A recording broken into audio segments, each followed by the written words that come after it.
Welcome to Seen It Here First, where you come for all your media needs. My name is Ray. It's your boy Nickytaytay.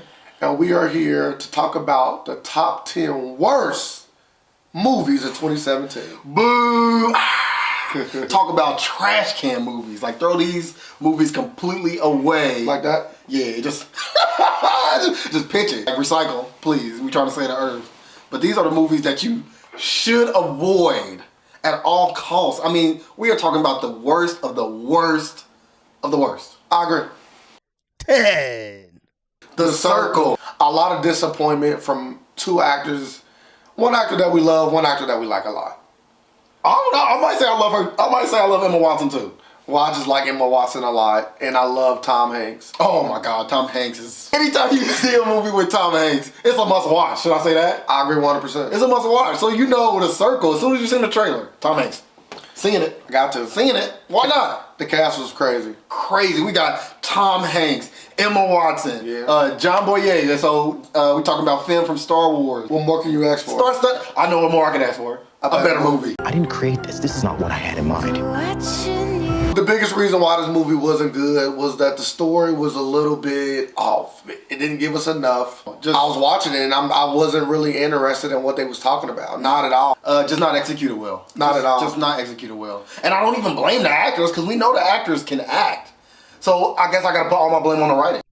9. Very disappointing, this movie. Really high hopes, especially coming off of the trailer. All Eyes on Me. Oh, number 9 for you. Yeah, number 9. Especially for the culture, we got it down this movie because it is not what. This is not the Tupac we wanted. If this is the Tupac we get, let him rest in peace. Because this is not what we wanted from him at all. This is not what we wanted from a Tupac movie. Literally nothing. Like, they only told us what we already knew. Give us more. Give us more. Yeah. I could have did this movie.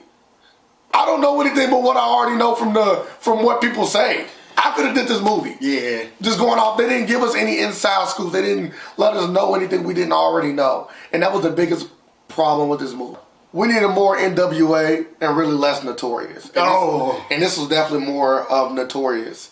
And that's not what I wanted from my biopic, especially dealing with such a great person like Tupac. Yeah, rest in peace, Tupac.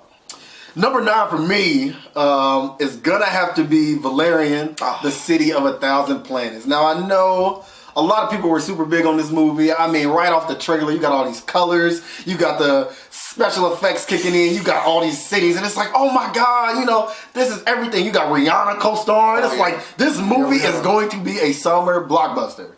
Wah, wah. That's when you play the broken trumpet. I mean, that movie was absolutely boring. I mean, it stars Dane DeHaan, who is like Green Goblin in the newer movies. He played in Chronicle. Yeah. So he's a decent actor. You know, he kind of on his Keanu Reeves. He give you the one mood, and that's what you get. You get this one mood, supposed like hero, anti-hero. I'm not even really sure yet, and I've seen the whole movie. Going into the movie, you know, you think Valerian. It's got the same director as the person who directed The Fifth Element. Yeah. Fifth Element.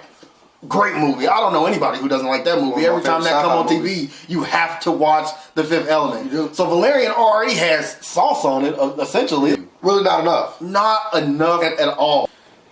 It was really 2017's version of Jupiter Ascending, really. Oh. That's really what this movie was. Yeah, just overhyped sci-fi that think is going to live on the fact that, hey, you can go see it in 3D. I did, and it was terrible. 8.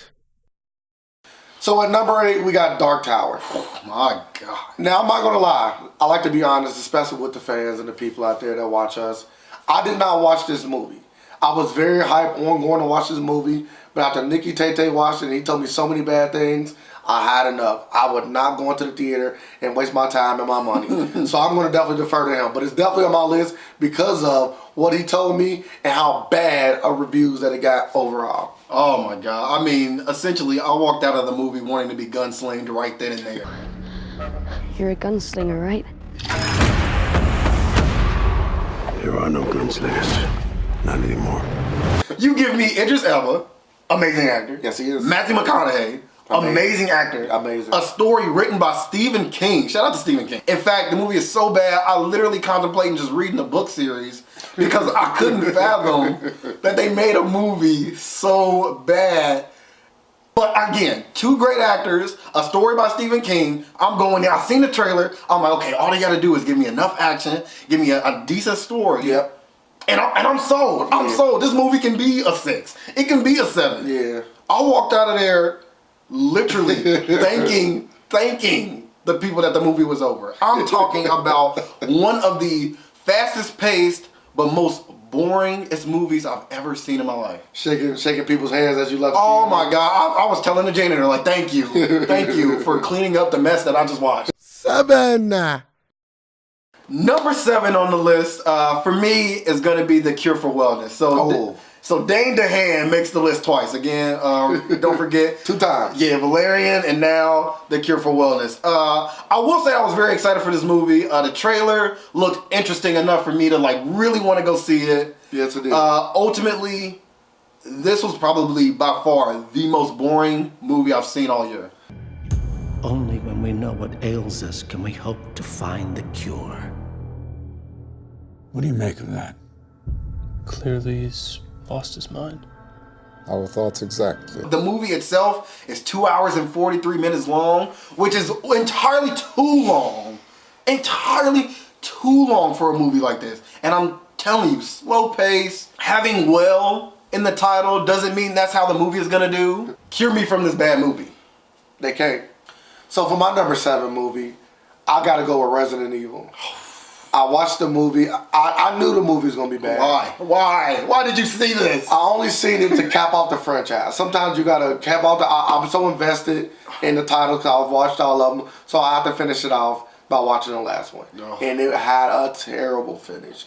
I always say it's not how you start, it's how you finish. That's particularly means a lot in movies. And this movie was absolutely god awful. Oh my God. You got to say, it's really just like another version of Underworld, but with the Resident Evil skin wrapped on it. But you really don't care what's going on. And it's really just the same plot over and over and over again. It's like I've seen this movie before. I know I have. That's why I didn't see it. It's just some zombie movies you have to let die. And this one was already dead before it started. Everything's led to this. What are we gonna do? We're gonna kill every last one of them. 6. 2 things that me and Nick have in common on this one is that we both are going to be talking about 2 terrible, scary movies. I'm going to start off and I'm going to talk about The Snowman. Really more suspense thriller than scary, but it didn't scare me at all. Me seeing a snowman outside of my door is not going to scare me. This movie was terrible. I did more time staring at my phone than I did the actual movie screen. I'm mad that I got to speak on it later in this video. I found myself not really interested in what was going on. The story was drawn out, and it never really got to the point.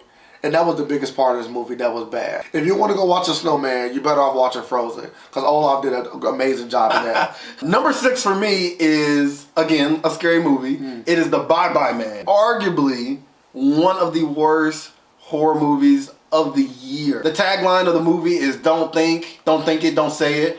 I left the movie saying don't see it, don't watch it. If I tell you about him, you and your kids, you're all dead. I honestly can't even point out an interesting thing other than that the idea was somewhat original. Yeah, the idea was original. The movie was bad, but the thing about making scary movies is you have to trust something. And that's why more scary movies are bad than I think any other genre. Yeah. Well, with all the horror movies that came out this year, this is one that you can easily skip. Bye-bye. 5. Number 5 for me is a movie that was already on your list. Yes, it was. Number 5 again, All Eyes on Me. Making another appearance. Terrible. I think this was the first Wikipedia movie ever made. Tupac is somewhere rolling in his grave or either on a beach getting weak with Elvis Presley working on his next album. Could be. I would say both. Maybe they're just vampires. I was gonna say, that sounds like a good horror movie. Better than what we got for your number 5 spot. Yeah. For the number 5 spot with me, I'm going with Rings. Ugh. This is a movie where no one actually enjoys itself. This is a movie where, you see, when you hear Rings, you think multiple people getting married. No. It's terrible. It's god awful, and it should be ashamed to be in the Ring franchise. Why did The Ring even become like a franchise? Like, why didn't it just stay one very good horror movie? The same reason why Will Smith was in Bright. Money. For money. 4. I can honestly say this is one of the first times I did not want to see Dwayne Johnson in the movie. Ooh. And I'm going with Baywatch. It was really like no pain, no gain, but a lot worse. We're staring into the abyss here. It's up to us to restore the Baywatch brand. No Mark Wahlberg, no Anthony Mackie. But you got Zac Efron. And Zac Efron is on the incline. But this movie is one of them hiccups in his young career. I just don't understand, like, why make it a movie? Like, it's Baywatch. It's already campy in itself. You know, I mean, the greatest thing about Baywatch is looking at Pamela Anderson and Carmen Electra run on the beach in slow motion. And that's two things that this movie didn't have. And that's why it's number 4. And that's why I didn't see it. Number 4 on my list is, again, another movie that you already had on your list. Yeah. The Snowman, starring man. Michael Fassbender. Again, what can I say that hasn't already been said? You see the trailer and you think, oh man, you know, Magneto in a killer movie and he's got to track down the killer. And you left with a bunch of just snow and dead silence and wondering, what is he doing for this entire movie? I don't know. And why is he doing it? Here's a global warming and them not making a Snowman 2. Number 3. Snatched with Amy Schumer and Goldie Hawn. Goldie Hawn did a good job. She did a phenomenal job. Goldie Hawn is a legend. Shout out to Goldie Hawn. Amy Schumer, I'm not really a big fan of hers. Her brand of comedy, she's not terrible. I'm just not a big fan of it. And it's really just Amy Schumer doing what she normally does in most of her movies. And that's probably one of the biggest reasons why I didn't like the movie was because of her and her brand of comedy. See, you're a little too nice. I'm one of the people that's still waiting on Amy Schumer to actually be funny. I mean, come on. I mean, there's legends in the female community. And Amy Schumer is just raunchy, bad jokes. That was not what it looks like. It looked like you were washing your vagina in the sink. And I only have a problem with raunchy good jokes. This movie was kind of like the movie Taken, but just bad. Not as good. Humorless for the most part. Because all the jokes that they tried to tell missed the mark. And it was really not worth watching. I will say one bright spot was Wanda Sykes for her limited amount of time she was on screen. Shout out to Wanda Sykes. She did make me laugh with the limited amount of material that they gave her.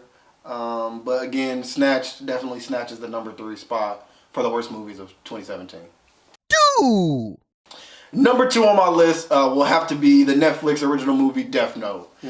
For those of you that aren't familiar with Death Note is originally an anime. Netflix decided to make it a live-action movie. Yes, it did. And just like with all animes turned into live-action movies, the Avatar: The Last Airbender, Dragon Ball Evolutions, now Death Note is another reason anime geeks have a reason to shoot themselves. This was absolutely terrible. They completely butchered the source material. As a huge fan of Death Note, the anime, this was one of the absolute worst things I've seen from Netflix this year. For my number 2 spot, it is the buddy cop movie that no one wanted. Chips. Not even with some dip? Not even with some dip. Even Ranch Dressing couldn't help this movie Oh out. my God. This movie had Michael Pena and Dax Shepard in the movie. And they didn't do so bad. I think it was more or less the jokes. The jokes that was written for them was not good at all. It's like you're 3 beers too intimate. I'm a tough motorcycle cop. I got no emotion. The movie really felt forced. And as I watched the movie, I'm wondering, why am I sitting in the movie theater when I could be at home? So I actually ended up leaving the theater a little bit early because this movie was that bad. Wow, this is a walkout one. This was a walkoutable offense. Before we get to the number 1 spot, we got some honorable mentions that didn't quite make the cut for worst movies of 2017. Or dishonorable mentions. My honorable mention is Monster Trucks. I mean, really, who thought the idea of putting an alien inside of truck should even be something that's watchable? Not even kids want to see that. Like, what? It's almost too scary for kids, and it's too kiddish for the adults. So who are you, selling to? It isn't to me, because I didn't pay for it. Chip, what is that? Creech. You named him Creech? He likes hiding in my truck. For me, I would have to go with Beauty and the Beast. Oh. And I would call it more disappointing than bad. The movie itself was okay. But I feel like anytime you have a Disney movie, especially live action, the one thing you gotta get right is the songs. And being that Beauty and the Beast is one of my favorite Disney soundtracks, they did absolutely terrible on the song. They tried to add in the weird Beast solo song, which I thought was kind of forced. They really pushed like the whole kind of PC gender thing. Not terrible, but definitely not good. 1. Now we had our number 1 spot for the worst movie of 2017. Number 1 spot? The Emoji Movie. I mean, really? Do we do after we go potty? Should we wash our hands? A movie about emojis. As always, like, comment, subscribe. Make sure you hit the notification bell. Also have a top 10 best movies of 2017 coming, so make sure you stay tuned in for that. And don't forget, you've seen it here.